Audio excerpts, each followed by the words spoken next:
lecture, diction. C'est page 87. Maintenant, tout le monde va la faire boucler. Vous allez vous taire, vous allez croiser les bras et vous allez bien écouter. Lorsqu'on dit lecture, diction, diction, ça signifie quoi? Oui. Non. Donnez-moi un mot de la même famille de diction.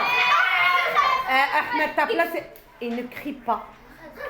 Mais attention, il faut la faire fonctionner un petit peu la matière grise. Ne criez pas, vous levez le doigt tranquillement. Hajar. Non. Hein? Non. Attention. Lorsque vous dites dictée, est-ce qu'il s'agit d'une dictée là? Non. Lorsqu'on dit dictionnaire, est-ce que ça concerne le dictionnaire? Non. On croise les bras. On va voir les objectifs. Parce que les objectifs vont nous aider peut-être à trouver que signifie diction. Donc il s'agit d'un poème. Il ne s'agit pas d'une lecture habituelle qu'on faisait comme auparavant. Comme la dernière séance de lecture. Mademoiselle Hiba, dépêche-toi, on est en pleine séance. Donc, objectif. Lisez bien les deux objectifs silencieusement.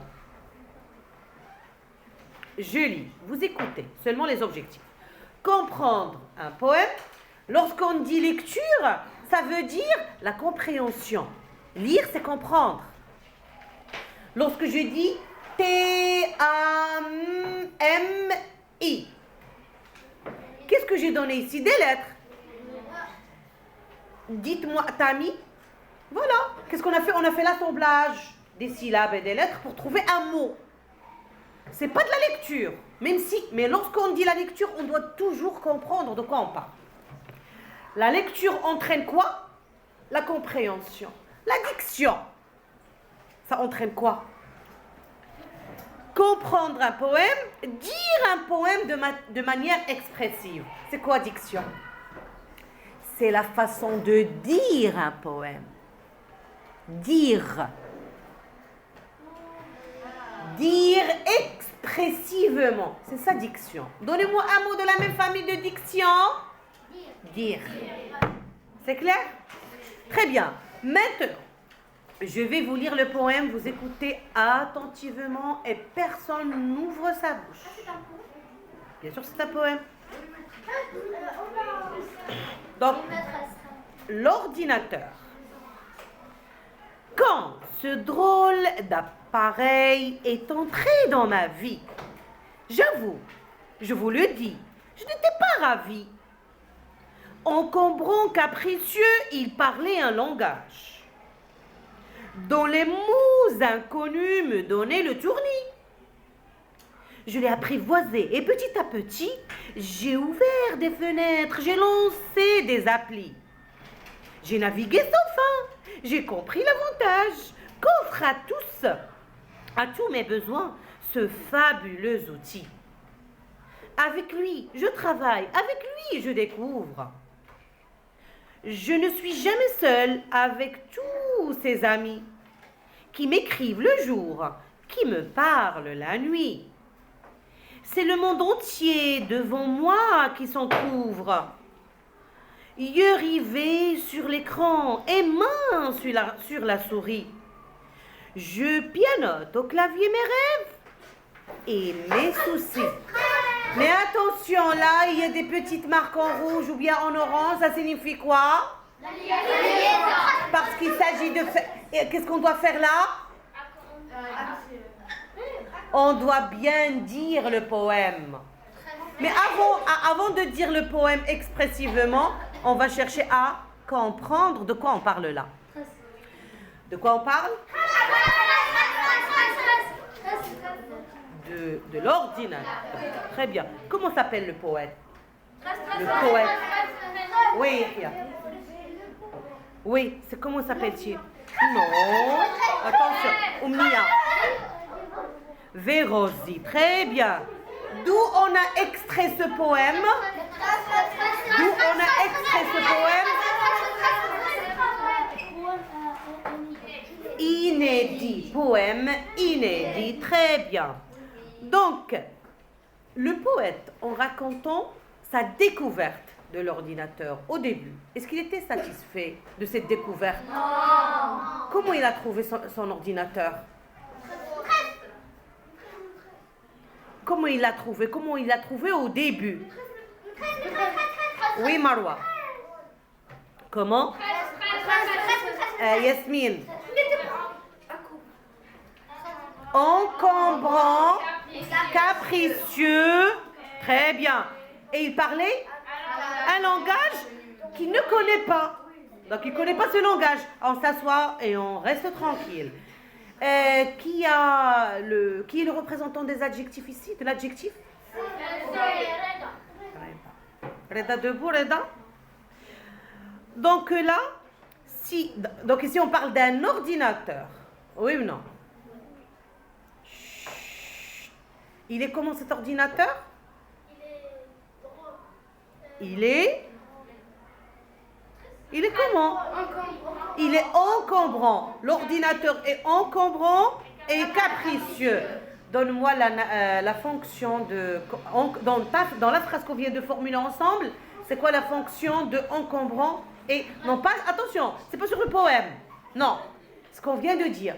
L'ordinateur est encombrant et capricieux. Reda qui va répondre, le représentant de l'adjectif. Pourquoi attribut?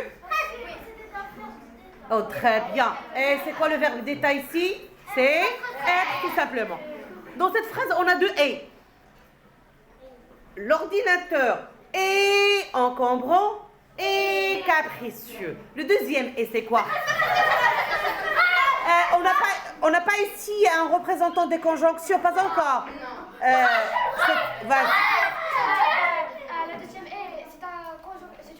C'est une conjonction de coordination. Super. Maintenant, on a dit.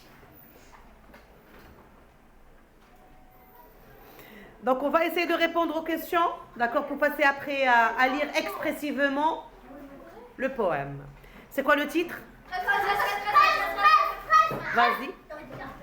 L'ordinateur. Qui a écrit le poème? On va répéter, on va répondre aux questions. Oui. C'est Vérosi. Que représente bien sûr l'image? Qu'est-ce qu'elle représente? Ça là? Voilà, très bien. Quel est le rôle de cet appareil? Quel est son rôle? À quoi sert-il? L'utilité, d'accord? On va essayer de diversifier les questions comme ça. Oui, mademoiselle Riham. Avec nos amis. Mais attention, dans le poème, donc d'abord. Il ne laisse jamais seul. Quoi encore? Divers, ça veut très bien. Quoi encore? Ahmed. Mais tu cries trop, toi. Et tu gardes ta place. Vas-y, Ahmed. Pour travailler, très bien. Oui, découvrir. Découvrir, pour faire des découvertes. Très bien. Voilà. Donc maintenant, l'auteur ou bien le poète n'était pas ravi. Pourquoi? Il n'était pas ravi au début. Pourquoi il n'était pas ravi? Vas-y. Parce qu'il ne comprenait rien. Il ne comprenait pas comment l'utiliser. C'est bien. Très bien. Pourquoi l'auteur n'est pas seul? Il n'est plus seul.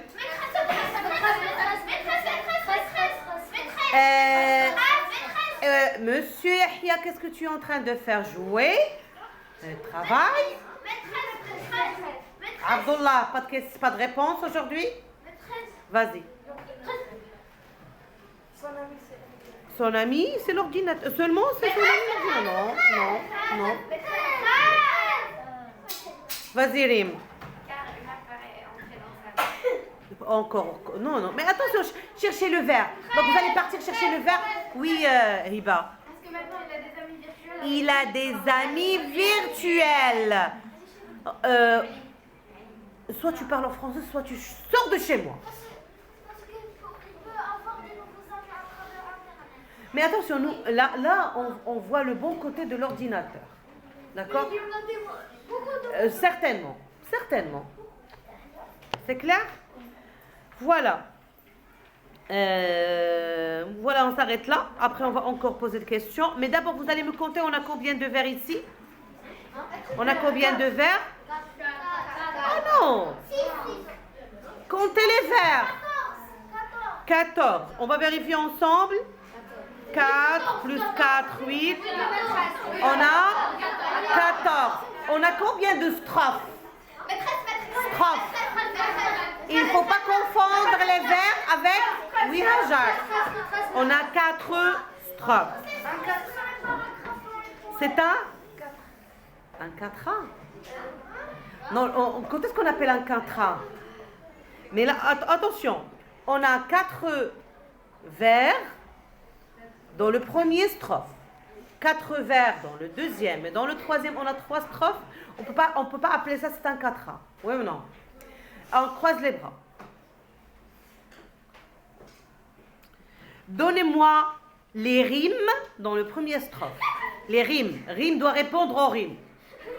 Vas-y, rime. Dans ma vie et par avis. Donne-moi la rime. Quoi? La Vie, vie. vie. Très bien. Vie. Voilà. Est-ce que vous pouvez me donner d'autres mots qui riment avec vie et ravi? Maîtresse. Ça veut dire il y a vie, V-I. Vie. Hein? Souris? Non, non. J'ai dit vie. Vie. Souci? Non. Avec I. Vous allez prendre vie et vous ajoutez quelque chose au début. On a vu ça, les suffixes et les préfixes. On a survie. Très bien. Hein? C'est déjà fait, c'est déjà fait. Oui. Appli, mais attention. Maintenant, si je dis seulement I, ah, il y en a plein. Il y en a plein si je dis seulement le I. Ah, tout le monde a fait les deux fois. Souci, très bien. Tournis. Souris. Hein? Petit. Hein? Avis. Ah, voilà, très bien. Petit, ça y est. Souci. Grave. Outil.